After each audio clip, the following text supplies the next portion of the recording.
please.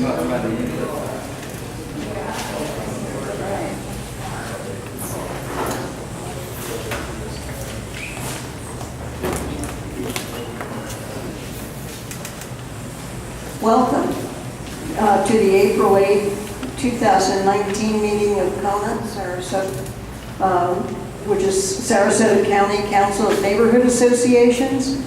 I'm Pappy Benz, and I'm the current president. On our webpage, we have a lot of video links, one of which will be to this meeting. And if you go to our meetings page, you'll see several lists that include the archives for videos. It also has our calendar, and you can see the meetings we have planned throughout the year.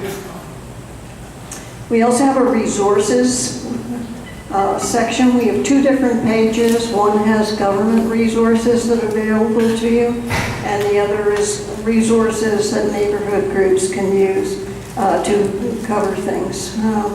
And if you are interested in that through on a topic that's presented here, very often we upload information that relates to a specific topic. So if you go in our meetings page and look down it and try and catch in the videos the name of the meeting, you'll be able to find links to things that are relevant. And if you have a suggestion about something that should be linked to from our site regarding either of the resources for the government or for the neighborhoods, if you'll let me know, I'll take a look at it and we may institute it.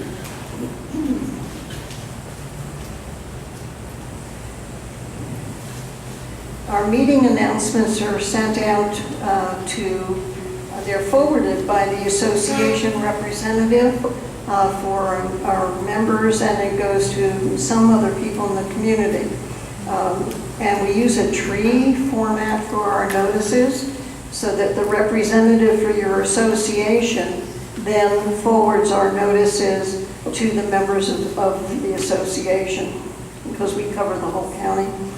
And our membership dues are due now. I've got some applications on the registration table and an invoice. And what you need to do is take that back to your association treasurer or president, whoever it is that normally would process the payment for membership.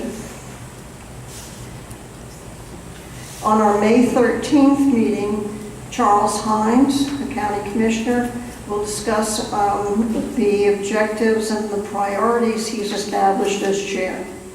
And on June 10th, we're going to have Larry Brand, who is a researcher on red tide, and he's been mentioned in a lot of articles recently regarding red tide.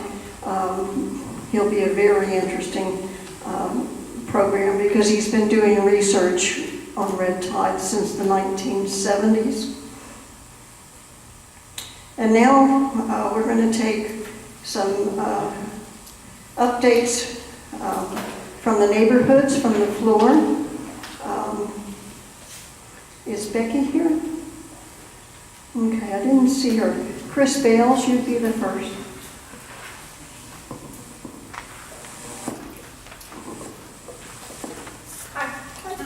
Hi everybody, I normally report on Bowling Road, and we were fighting a rezone with the developer who wanted to put 70 homes originally in a one house per 5 acre neighborhood. They've revised their plan, but they haven't submitted a new application, so there's no news there. But a very good friend of mine who was helping on this said, I asked him, how can we repay you for helping us? And he said, play it forward. So I'm playing it forward and helping to help preserve Payne Park. The Sarasota Orchestra has decided that they want to commandeer 7 acres of land at the park, open green space that is enjoyed by all the residents, the tennis players, children at the playground. The city spent about $20 million redeveloping this beautiful park. enjoyed by a lot of people. And the Sarasota Orchestra has decided that they want to put an 1,800-seat theater and parking on 7 acres and use the city parking garage. 1,800 people going to and from an event at that location would blockade the entrance to the Sarasota Police Department if we happen to have an emergency at that time. We're all against the loss of more green space in Sarasota. I think most people feel that Sarasota City is becoming way too developed. We hardly see the sun anymore downtown. And Payne Park is a beautiful wildlife ecological park enjoyed by many people. And please sign our petition. Please write the city commissioners, the planning department, and ask them that, you know, we support the orchestra, but that is not the location. That land was donated to the city with the reservation that it always remain a park or a kindred spirit. And you can't say that an 1,800-seat theater is a kindred spirit to a park and does not provide open space, recreational space. So we hope you'll sign the petition and write a letter to the city commissioners. Thank you. Thank you. Is Bob Bernstein here?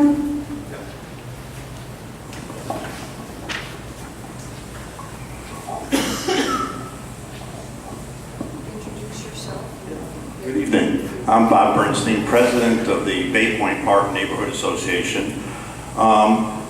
I spoke just for a few minutes last meeting about some of our opposition to the new master plan at Selby Gardens. The one thing I've always said when I've spoken in front of anybody, any group, whether it's this group or CCNA, is that many times we are portrayed as the enemy and evil people, but the reality is we all love Selby Gardens. We like it the way it is.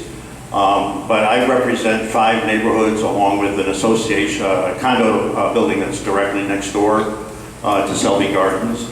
And we just feel that the master plan that has been put in front of at least the DRC at this point really exceeds what the space at Selby Gardens really should be used for.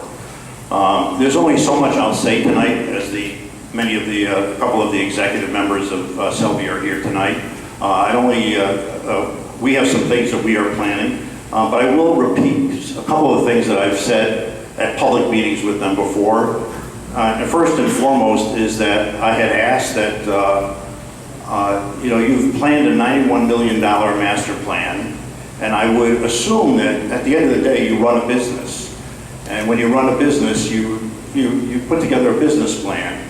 And I asked whether you've done some financial modeling in terms of phase 1, phase 2, phase 3 of your master plan. And the answer that I got was, no, we really haven't. We really feel that it's the right thing to do, which we find, a little bit strange. And one of the things that I would like, Colleen, when you speak a little bit later, is that we found some significant errors in the traffic studies that have been done. The traffic studies that have been done are all about, the current conditions, and they use formulas for increased traffic. There is nowhere, no shape or form, that the traffic studies reflect what the attendance will be 5 or 10 years from now.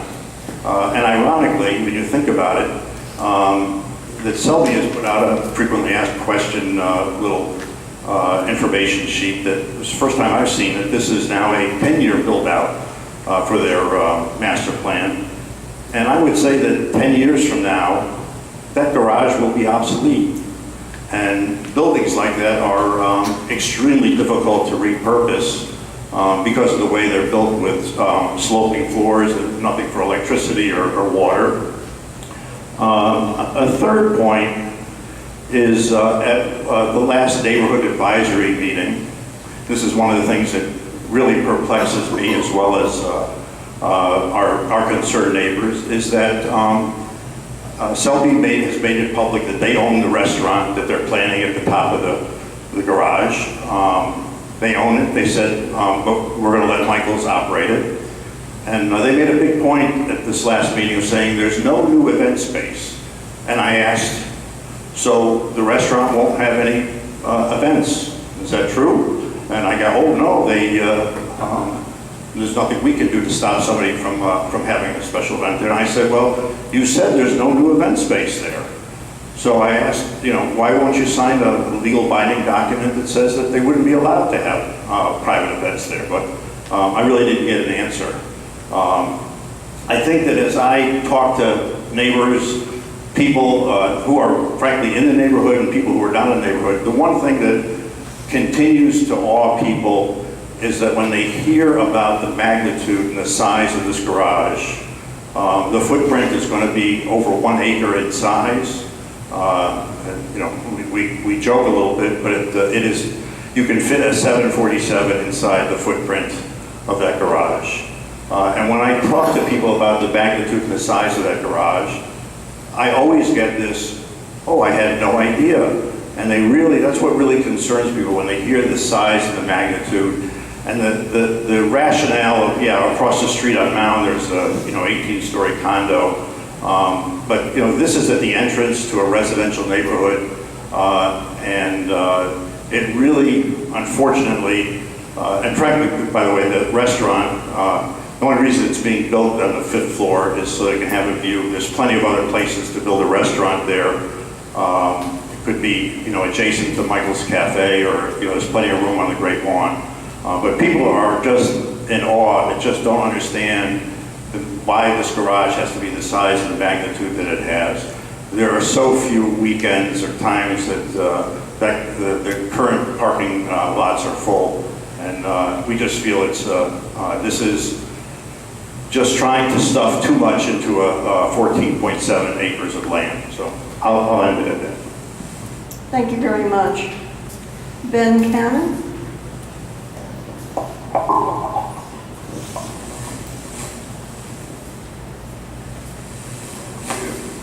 Good evening. I guess I'm up next with the story of woe. So I'm Ben Cannon. I'm the president of the Riverwood Court Homeowners Association. And I'm on the south side of town. That's just south of the area, just south of Bee Ridge, north of Proctor, behind Trader Joe's. There's a place called Bath and Racket. They've been there a long time, but the history of that club is about to change forever. They have proposed, and I say they, that's really the owner, not the club members, because no presentation was given to the club members until after the proposal was submitted to the city. They are proposing to rip up 40% of the tennis courts, put in an 85-foot tall plus condo tower right behind Trader Joe's, and additionally more condos along their southern and eastern property line right up against the existing one-story single-family homes. That's what they think they can get away with. We have organized, I have created a lot of, say, infrastructure. We have a Facebook page you can go to, South Sarasota Strong. For more information, contact me directly. Again, my name is Ben Cannon. Things are about to heat up again. We're going to be out of the DRC stage with the city shortly, it looks like, and moving into the planning department. There's a traffic analysis that's just been submitted via Kinley and Horn, and it states basically that they have no negative impact, but yet they recommend that the county should change their traffic patterns in that area, allow their traffic, which is 207 plus units, so could be over 400 people added to that location. And they want to use our residential streets, South School Avenue, for their traffic. So it's a really bad idea, as you can imagine, and I hope you will support. I will be coming back and asking for your support to come to the city meetings. That's where we make a difference. We must get involved. Go to one less sunset, come to one more meeting. write your city commissioners, and help make Sarasota a great place. So, thank you. Thank you, Ben. Sir Hockman of Siesta Promenade issue is not here this evening, but she wanted me to let you know that at the moment there's been no change from the updates that you will have gotten through email. Tom Matrullo.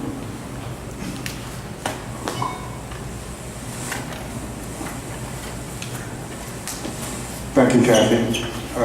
I'm Tom Matrullo. I basically have been working pretty steadily on the question of the celery fields for the past year and a half or so.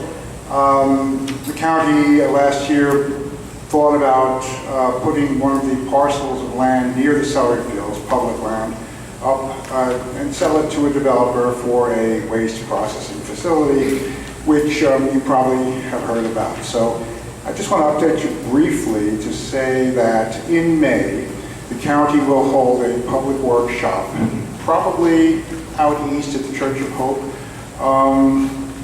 though they have not yet announced the date, where they will receive input from the public, and we certainly hope the public will be there to provide that input they really want to hear.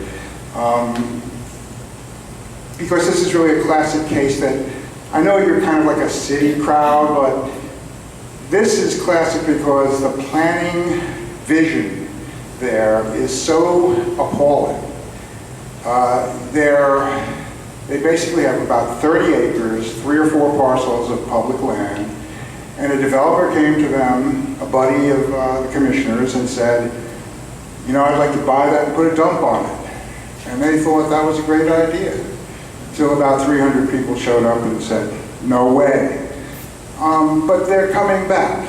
They're doing it a little bit more circumspectly, but the end result could be that we see a dump or industry of some kind next to our beloved celery fields, instead of ideas that we have that we will be presenting that are a little bit better, like, you know, about 1,000,000% better. So anyone who has any interest in not just the celery fields, but in planning, in the whole question of, do our public officials represent us, or have they become blind to the whole question of the public sector? You might want to show up at that hearing. It's not even a hearing, it's just a workshop. They'll have a hearing in August or September. All of this is on our social media. Just put in like Sarasota Vision in Google or celery fields and it should pop up. We've got blogs, Facebook, Twitter, Fresh Start. That was another thing we did. Thank you. Thank you, Tom. Any other member organizations that have an issue they want to discuss? Okay. In order to be able to facilitate the meeting moving on, and we always use index cards for questions, and there's a stack of them over at the reception table. If you want to ask a question, you need to write it down. And if you raise your hand during the discussion, when Colleen begins, someone will bring you an index card, and then if you raise it again, we'll come pick it up. It just makes things move better, and I can eliminate redundant questions or things that are off topic. And our speaker this evening is Colleen McGue, and I have known her for some time now. I sit on the NPO CAC. I've been there since 2000. And Colleen was working there for how many years? For 4 years as the staffer for the MPO, so I've known her well for that. She is now gone with the city as their chief transportation planner. And I'm going to let her give you a little bit of biographical information that I may not know all of the details of. But I'd like to introduce Colleen.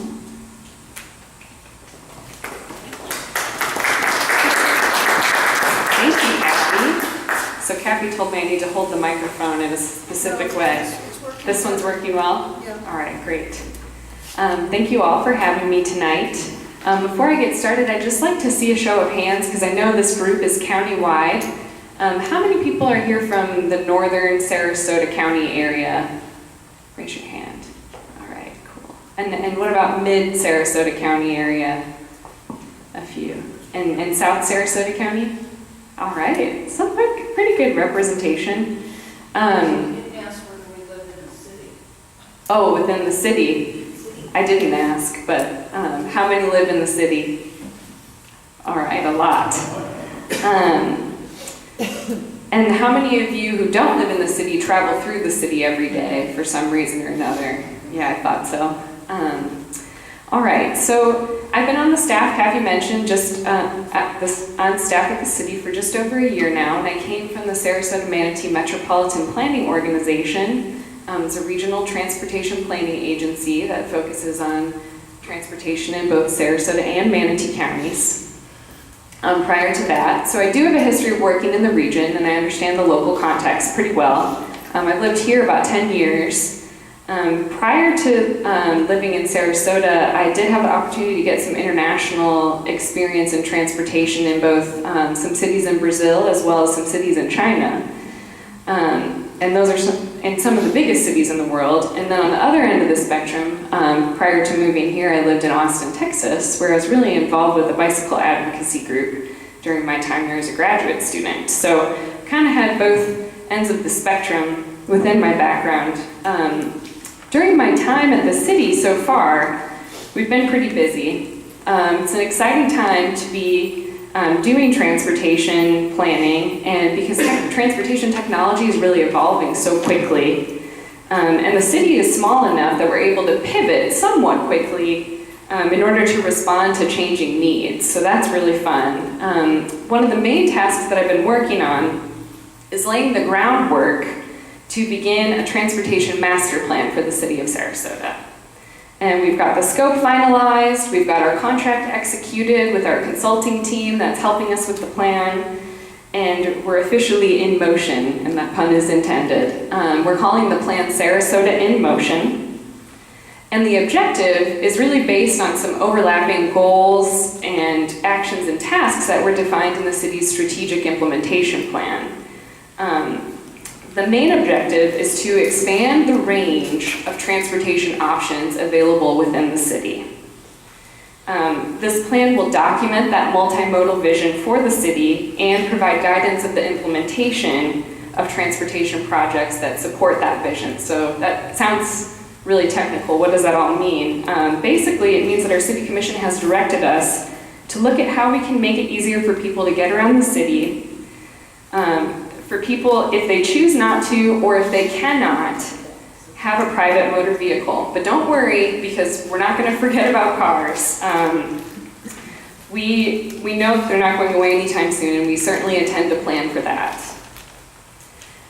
So our timeline is, our plan will take about 18 months to complete from start to finish. We just kicked it off now, and we expect it to finish sometime toward the end of 2020. We're starting out with a visioning process, so we'll look at some different scenarios for a transportation network in Sarasota. And those scenarios will likely include everything from building out our bicycle infrastructure to include multi-use trails like the Legacy Trail, preparing for automated, connected, electric, and shared use vehicles, evaluation of transit, including microtransit, like think iRide or Gotcha is what it's called now, those small electric vehicles that are circulating around the city. We'll be looking closely at water taxi service, and we'll also be looking at what we call micro-mobility opportunities. That's e-scooters and whatever's going to come after electric scooters. So while that visioning and scenario development's going on, we're also going to be looking closely at the existing conditions of our transportation network. So that includes reviewing existing plans, as well as collecting data via a citywide traffic network study. That will determine what improvements we need to make to our overall network, But it's not going to be a traditional traffic study because we're looking at all modes of transportation. That's going to include looking at transit, car, bike, walking. Data-wise, our timing for this works out really well because the MPO, the Metropolitan Planning Organization, where I used to work, is also updating their long-range transportation plan at the exact same time. Their plan looks out to 2045, and they are going to be doing, looking at population and employment projections at the regional level, and updating their regional traffic model that looks all the way out to 2045, based on those projections. And I can get really geeky about the data if anyone's interested and want to discuss that in more detail, but I'm guessing most people aren't interested in quite that level of detail, so I won't get into it right now. But having that regional data available to us is so important because, and having that data up to date, so it's happening at the exact same time. Because we know that the transportation in the city of Sarasota doesn't happen in a vacuum. Those of you who raised your hands who don't live in the city also travel through the city on a regular basis. And there's a lot of people who are traveling through the city every day to get to school or get to work or recreate, other things. So I already spoke a little about this, but I did want to mention that this will be the first citywide transportation master plan for the city, but we're not starting from scratch. We'll be taking elements from the city's existing plans and using them to help guide and develop Sarasota in motion, and we'll be coordinating our work with other local efforts and planning documents that impact the city, including, but not limited to, the Bay Project happening right here, the Florida Department of Transportation's Barrier Island traffic study that's going on right now. I mentioned the MPO's long-range plan. The MPO is also updating an active transportation plan, which looks at public transportation, bicycling, walking, any mode where you're active, you're not sitting in your car necessarily. So we'll be looking closely at that and also looking at the Legacy Trail extension. So we want to ensure that all of our planning efforts really complement, but also enhance the past plans and the current planning efforts. During the master planning process, we're going to be looking at some best practices from Florida, from throughout the US and also international. We're going to look at transit, we'll be looking at rail, regional bicycle trails. I mentioned before automated, connected, electric, and shared use vehicles. We kind of lump them together and call it ACEs for short. Waterborne transportation. We'll be looking at sustainability and resiliency to storms and other hazards, like sea level rise, for example. Social equity is very important, and investing in our